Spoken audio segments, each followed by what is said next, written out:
Friend, you are watching Front Line Accounting और आप मेरे साथ यहाँ जुड़े हुए हैं क्लास 11th क्लास 12th की अकाउंटेंसी के लिए। तो देख, क्लास 11th में अकाउंटेंसी का फर्स्ट चैप्टर और चैप्टर का नाम क्या है हमारा? Introduction to account. तो हमारा इस बार का जो टॉपिक है वो किस चीज का है? हमारा फंक्शन का। ऐसे कौन कौन से फंक्शन है अकाउंटिंग में जो बहुत जरूरी होती हैं? ऐसा कौन सा काम है इस वजह से हमारे अकाउंटिंग के लिए बहुत जरूरी है? पहला हमारा पॉइंट, सबसे पहला, मेंटेन करना सिस्टमैटिक अकाउंटिंग रिकॉर्ड्स। सबसे पहला अकाउंट का जो काम होता है वो करना होता है मेंटेन।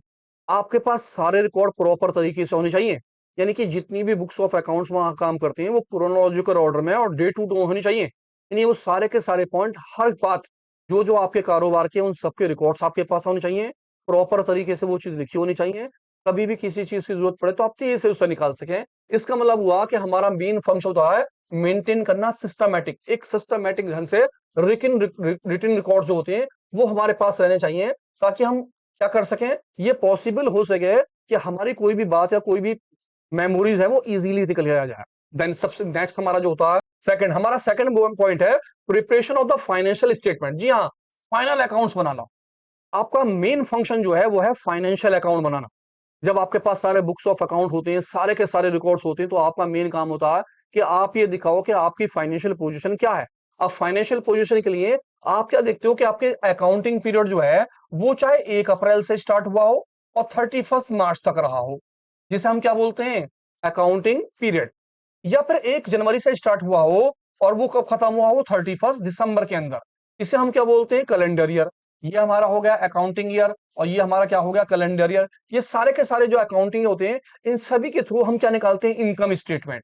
इनकम स्टेटमेंट का मतलब है कि आप ये देखते हो कि आपकी फर्म में क्या हुआ, प्रॉफिट या क्या हो गया, लॉस। तो हमारा मेन फंक्शन जो होता है वो डिटरमाइन करना होता है फाइनेंशियल अकाउंट बनाना। आप देखते हो कि आपके 1 साल के रिकॉर्ड, यानी जो 12 महीने के डाटा होते हैं, इन डाटा के बेस पर कितने फर्म ने प्रॉफिट करा और कितना फर्म ने क्या करा, लॉस करा। ये सारे की सारी कैलकुलेशन करने के बाद आपका नेट प्रॉफिट या नेट लॉस क्या निकल के आया, इसी से आपकी फाइनेंशियल पोजीशन का पता चलता है। देन देखते हैं इसके बाद हमारा फंक्शन जो है वो किस चीज का है। कहता है मेंटेन करना लीगल रिक्वायरमेंट। अब ये लीगल रिक्वायरमेंट क्या होती है? कभी कभी क्या होता है कि हमारे पास जीएसटी या इनकम टैक्स, इसके हमारे पास सारे के सारे रिकॉर्ड्स होते हैं और कोर्ट में किसी एविडेंस की जरूरत पड़ जाती है। जब आपके पास सारे बुक्स ऑफ अकाउंट होंगे तो आपका कोर्ट जो है वो लीगल रिक्वायरमेंट आपकी मानेगा, क्योंकि आपके पास सारे बुक्स ऑफ अकाउंट है।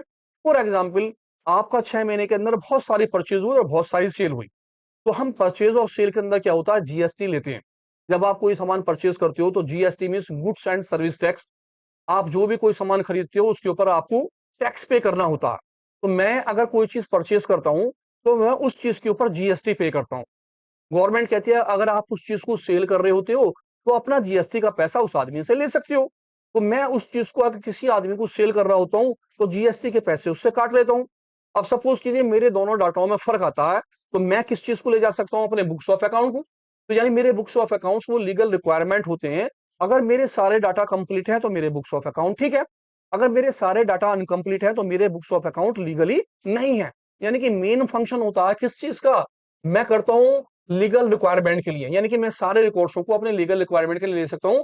मैं इन्हें कोर्ट्स में एविडेंस बतौर पेश कर सकता हूं कि हाँ, मेरे जितने भी रिकॉर्ड्स हैं वो सारे के सारे ठीक है या मेरे रिकॉर्ड्स क्या है वो गलत है। तो एविडेंस के काम में काम आता है। और इसी तरह से नेक्स्ट हमारा पॉइंट क्या है? फोरकास्टिंग।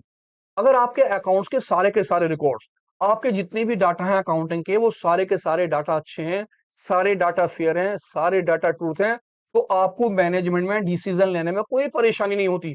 आप अच्छी से अच्छी बात सोचते हो और अपने बिजनेस को ऊंचे से ऊंची ऊंचाइयों पर ले जाते हो। लेकिन सपोज कीजिए आपके डाटा जो है वो गलत है, तो आपका बिजनेस तो वैसे ही गलत हो गया। आप बता कुछ और रहे हो, फर्म के अंदर कुछ और है, तो आपके डाटा अनकम्प्लीट होने पर आपकी फर्म के अंदर फोरकास्टिंग, आगे की सोच जो होगी वो गलत हो जाएगी। इससे आपका बिजनेस डाउन हो जाएगा। लेकिन अगर सपोज कीजिए आपका डिसीजन मेकिंग अच्छा है तो आपकी फर्म ऊंचाइयों पर जाएगी और आपकी फोरकास्टिंग के हिसाब से आपकी फर्म गोल हासिल कर लेगी। तो यहां पर सबसे पहले मेन फंक्शन हमारा क्या हो गया? वो फोरकास्टिंग का। कब? जब बुक्स ऑफ अकाउंट कंप्लीट होंगे, उनकी सारी की सारी बातें तैयार होंगी। तो हमारे फोरकास्टिंग के अंदर 4 पॉइंट हैं, बहुत आराम से देखिए।